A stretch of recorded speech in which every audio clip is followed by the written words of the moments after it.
नमस्कार, मुद्दा देख रहे हैं आप। मैं हूं आपके साथ नेहा दुबे। स्वतंत्रता दिवस के मौके पर सीएम योगी आदित्यनाथ ने उत्तर प्रदेश की प्रगति का 8 वर्षों का लेखा जोखा पेश किया। सीएम योगी ने कहा है कि सपा के वक्त मूलभूत सुविधाओं पर सरकार की उदासीनता थी, किसान परेशान था, पलायन था, गरीब के अभाव जो है वो उसमें दम तोड़ रहे थे बच्चे, और भाई भतीजावाद कल्चर हावी हो गया था। अब अपराध और अपराधी के प्रति जीरो टॉलरेंस है।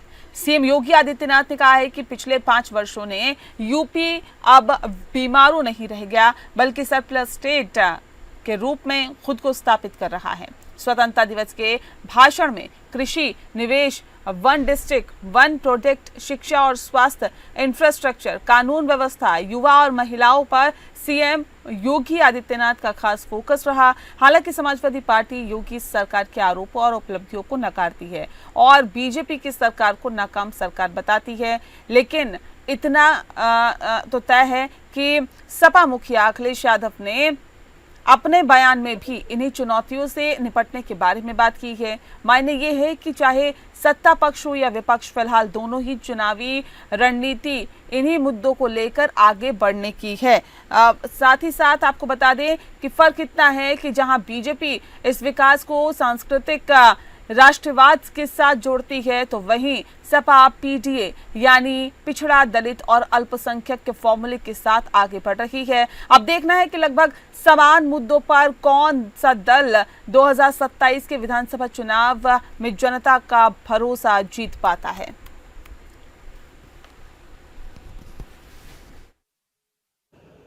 बाबा साहब भीमराव अंबेडकर ने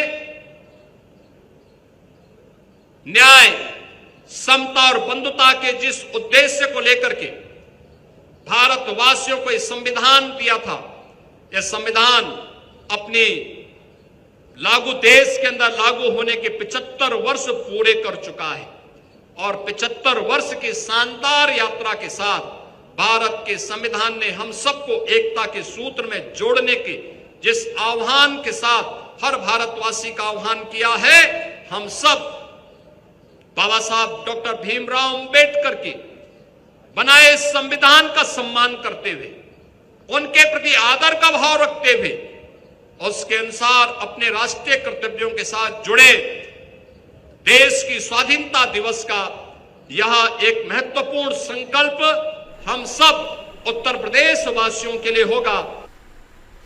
तो सीएम योगी आदित्यनाथ ने उत्तर प्रदेश की प्रगति का 8 वर्षों का लेखा जोखा जो है वो जनता के सामने रखा। सीएम योगी आदित्यनाथ ने तमाम बातों का जिक्र किया और ये भी बताया कि पिछले सरकारों में क्या होता था। आज इस विषय पर तफसील से चर्चा करेंगे। खास मेहमान हमारे साथ मौजूद है, उनसे आपका परिचय करा देते हैं। इस वक्त हमारे साथ शम्सी आजाद जी हैं, जो कि नेता हैं बीजेपी के। बहुत स्वागत है शम्सी जी आपका। और साथ ही अतुल यादव जी हमारे साथ है, प्रवक्ता है समाजवादी पार्टी के। बहुत स्वागत है अतुल जी आपका भी। इस खास कार्यक्रम की शुरुआत शम्सी आजाद जी आपके साथ ही करते हैं। सही से किस तरह से देखते हैं ये 8 सालों का लेखा जोखा जो सीएम योगी आदित्यनाथ ने पेश किया, जनता के सामने रखा? क्या वाकई ये वो लेखा जोखा है जिसके आधार पर एक बार फिर से सरकार बनाने का दम भर सकते हैं, आप दावा कर सकते हैं? नमस्कार आपको, आपके चैनल के सभी दर्शकों को और चर्चा में भाग ले रहे हमारे भाई को भी नमस्कार। जिस तरीके से मुख्यमंत्री योगी आदित्यनाथ ने लगातार सदन में लगातार हो रही कार्रवाई में उत्तर प्रदेश के विकास के समीक्षा के उत्तर प्रदेश के विकास के बारे में जनता को बताया, तो उसी से साफ नजर आता है कि प्रदेश की जनता की जो मांग थी, जो उम्मीद थी, जो मुद्दे थे, उस पर भारतीय जनता पार्टी कितनी कारगर साबित हुई और कहां तक उसको पूरा किया है। आज अगर भारतीय जनता पार्टी के कार्यकर्ताओं में उत्साह देखा जा रहा है, उनका आत्मबल देखा जा रहा है, उनका आत्मविश्वास बढ़ता दिख रहा है, तो उसकी एक मिसाल आप समझ सकते हैं कि जिस तरीके से घर घर तिरंगा, आपने जो घर घर तिरंगा यहाँ पर भारतीय जनता, और आपने देखा कि जहाँ कभी तिरंगा फहराया नहीं जाता था, जहाँ के लोग बचते थे, लाल झंडे जरूर लेके वो चलते थे, लेकिन भारत का तिरंगा फहराने में उनको शर्म आती थी। आज उन्होंने भी बढ़ चढ़कर के तरीके से तिरंगा फहराया और आज विश्व में पूरा जो है भारत देखा जा रहा है और आज विश्व की निगाहें भारत पे लगी रहती है कि भारत का क्या फैसला हो, चाहे रूस और दूसरे युद्ध रहा हो, चाहे आपका इजराइल और फिलिस्तीन का युद्ध रहा हो, चाहे ईरान का इजराइल का युद्ध रहा हो, सभी चीजों पर चाहे वो टैरिफ की बात की जाए, सभी चीजों पर विश्व जो है उसकी निगाह भारत पर लगी रहती है कि भारत क्या फैसला करता है। तो उसकी यही वजह है कि आज भारत जो है सशक्त हो चुका है, भारत आज मजबूत हो चुका है। उत्तर प्रदेश की बात अगर करेंगे तो आपने देखा कि अभी भीषण गर्मी का प्रकोप चल रहा था, लेकिन किस तरीके से यहाँ पर निर्बाध रूप से पूरी तरीके से विद्युत व्यवस्था यहाँ पर सुचारू रूप से चलाई गई, और जहाँ कई बार कमियां पाई गई उनको जो है अधिकारियों को सस्पेंड किया गया, वहाँ पर जो है तुरंत जो है विद्युत व्यवस्था बहाल की गई।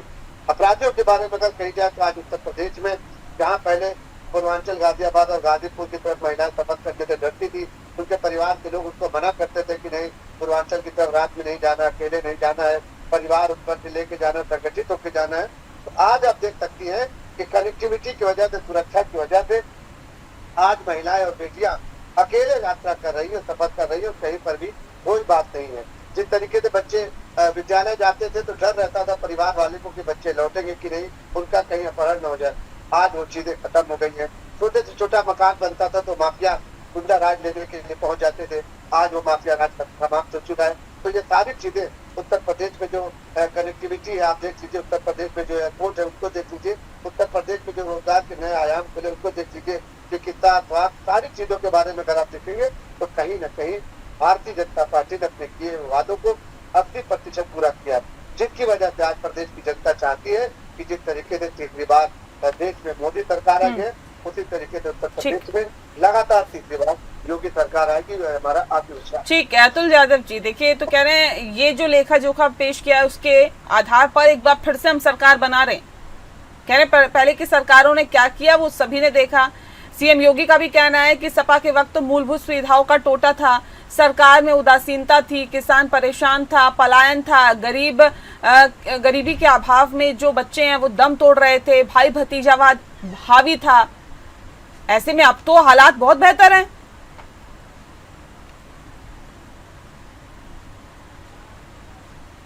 सर आवाज नहीं मिल पा रही है आपको, अनम्यूट करिए, आपकी आवाज नहीं मिल रही सर।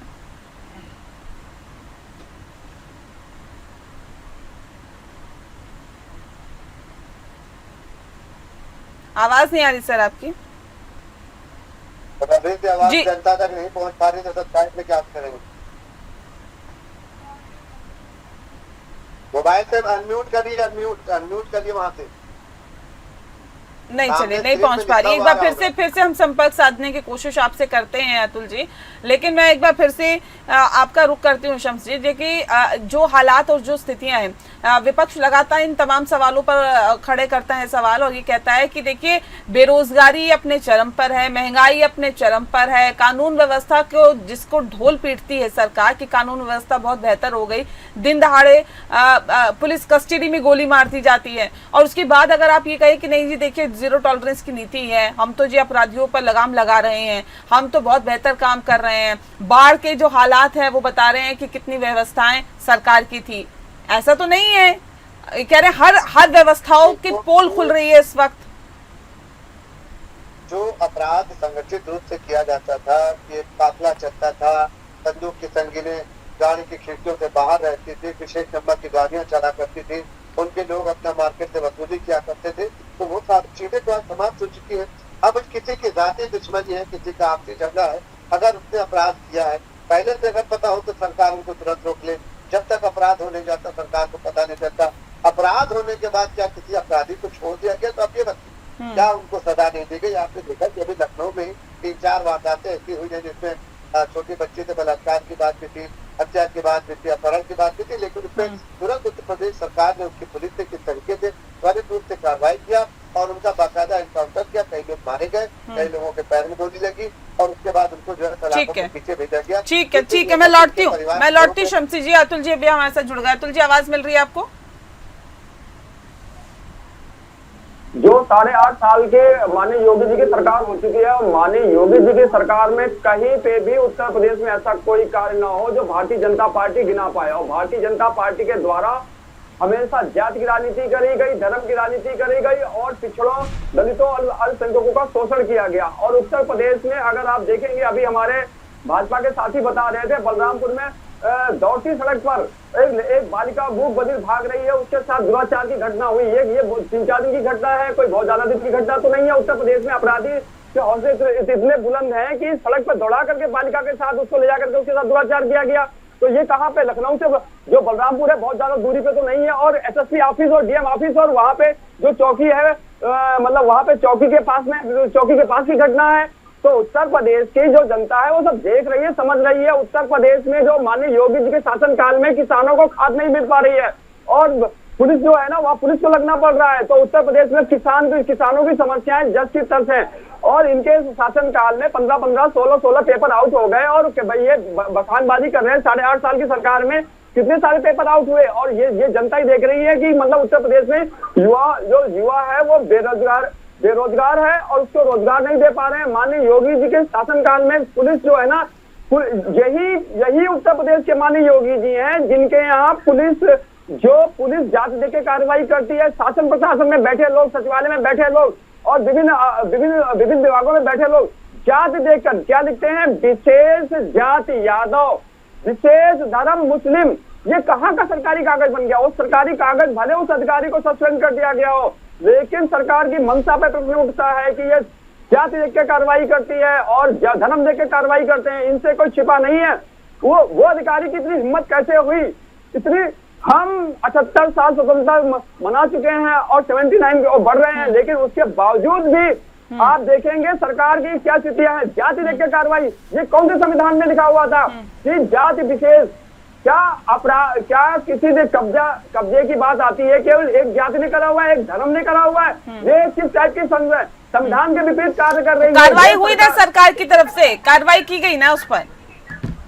क्या ये संवैधानिक आदेश था या मतलब जो सरकार के अधिकारी? नहीं, अगर संवैधानिक आदेश होता तो क्या कार्रवाई होती? नीरज दुबे जी, अधिकारियों की इतनी हिम्मत कैसे पड़ गई कि वो जाति देख करके कार्रवाई करने का आदेश जारी करते हैं? और क्या वो आदेश जारी हुआ था या नहीं हुआ था? कितने दिन बाद कार्रवाई हुई थी? क्या तत्काल प्रभाव से कार्रवाई हुई थी? नहीं हुई थी। सत्ता शासन में कागज फिरता रहा तब जाके कार्रवाई हुई। यानी कि कहीं ना कहीं सरकार की मंशा थी। माननीय योगी जी का सजाती बंधु था वो, और माननीय योगी जी का सजाती बंधु था वो। क्या यही सरकार की मंशा है और इसी को 8 वर्षों का काम बताते हैं आप लोग? जवाब दीजिए सर। जो बलरामपुर की घटना में अब सुन लेते हैं ना, टैंक पे लगी है, अब सुन लेते हैं। अगर यही घटना ऐसे मत करिए प्लीज। बालिका के साथ घटना कर दी गई, वहाँ भी बुलडोजर क्यों जलने गया? वो क्योंकि वो ब्राह्मण समाज से आता है। अपना सवाल पूछ रहे हैं तो आप सुनिए ना, अब आंसर सुनने की हिम्मत तो रखिए ना सर। बताइए शमसी जी। देखिए, इनको शायद या तो 2017 के बाद से इन्होंने राजनीति शुरू की है। 2017 के बाद इनका जो है दिमाग जो है तो ओपन हुआ है, तब इनको जो है दिखा भारतीय जनता पार्टी की सरकार 12 से 17 तक का जो रहा है इतिहास, वो एक इतिहास काले पन्नों में, लोग कहते हैं कि सुनहरे अक्षरों में, लेकिन इतिहास के काले पन्नों में दर्ज किया गया है कि जब उत्तर प्रदेश में 56 जिलों में दंगे हुए। कितने जिलों में? 56 जिलों में दंगे। और वो अल्पसंख्यक समाज जिसने इनको अभी जो फतेहपुर में जो फतेहपुर की घटना है, जो आपके लोग जो है उसमें ज्यादातर ब्राह्मण है, राजपूत है, अन्य जातियां हैं, उनको नहीं पकड़ा जा रहा। जो भारतीय जनता पार्टी विश्व हिंदू परिषद विभिन्न संगठनों से है, उन पर क्या कार्रवाई गई? आपके लोगों से क्या मतलब है? अतुल जी एक सेकेंड, आपके लोगों से क्या मतलब है? आपके लोग ब्राह्मण है, राजपूत है, अन्य सवर्ण जाति, मतलब सवर्ण जाति आपके लोग नहीं है क्या? अतुल यादव जी सर, आपकी आवाज फिर चली गई है, आपकी आवाज नहीं मिल पा रही है सर। उत्तर प्रदेश में जो जाति व्यवस्था है और उत्तर प्रदेश में माननीय योगी जी के द्वारा जो जाति चीजें करी जा रही हैं, ये भविष्य के लिए खतरनाक साबित होंगी। और उन्होंने जात देखकर जो कार्रवाइयां करी जाती हैं, नहीं, आपने कहा आपके लोग ब्राह्मण, आपके लोग राजपूत, आपके लोग जो सवर्ण जाति है, आपके लोगों से क्या मतलब है? मुझे थोड़ा समझा दीजिए। आपके लोग मतलब ये कि वो पीडीए में नहीं आते तो वो आपके लोग नहीं है? इसको कैसे कैटेगराइज कर लिया आपने? आपके इनके कौन से हैं और इनके कौन से हैं? जो वहाँ पे भारतीय जनता पार्टी के जिला अध्यक्ष के आह्वान पर जो लोग गए थे, तो किसके होंगे वो? किस पार्टी के होंगे? आपने बोला आपके लोग ब्राह्मण, आपके लोग दलित, आपके लोग ब्राह्मण, आपके लोग राजपूत। ये बात मैंने भारतीय जनता पार्टी के जो नेता प्रवक्ता बैठे हुए हैं उनको डिनोट करते हुए बोली कि आपके लोग वहाँ पे थे, उन पे पुलिस कार्रवाई क्यों नहीं कर रही? जो फतेहपुर में जो वो मकबरे में गए थे, तोड़फोड़ करी, वहाँ पे जो है ना, वहाँ पे दंगा फसाद किया और वहाँ पे जो लोगों को मतलब डराया धमकाया, वहाँ पे तोड़फोड़ जो किसी का पूजा स्थल है या धार्मिक स्थल है उस पर इस प्रकार की कार्रवाइयां कैसे हुई? जब पुलिस ने नामजद 150 लोगों का 10 लोगों का नाम लिया तो माननीय योगी जी की पुलिस वहां पे अरेस्ट क्यों नहीं कर रही? किसी की अभी तक क्या गिरफ्तारी हुई है? नहीं हुई है। तो ये किसके लोग थे? मतलब आपसे तात्पर्य मतलब वहां पे भारतीय जनता पार्टी से है। आपने ब्राह्मण और राजपूतों का नाम लिया ना, इसलिए मैंने आपसे पूछा है कि क्या वो सिर्फ भारतीय जनता पार्टी के लोग हैं? अगर ऐसा है तो भी स्पष्ट कर दीजिए सर।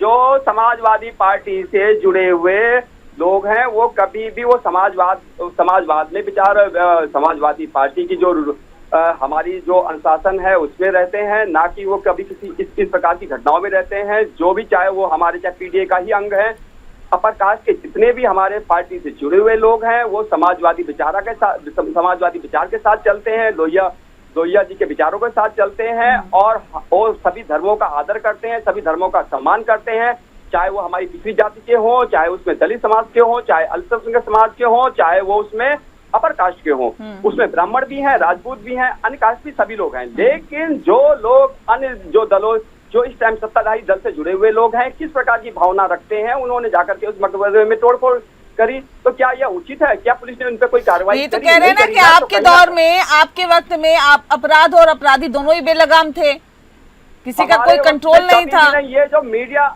जो अपर कास्ट का एक मीडिया वर्ग है, कभी भी आप देखेंगे उत्तर प्रदेश हो चाहे देश हो, एक जात विशेष का कब्जा है मीडिया में और वो लोग पिछड़ी जात से आने वाले मुख्यमंत्री चाहे उसमें कोई भी हो उसको बदनाम करने की कोई मीडिया से कुछ हो जाता है क्या?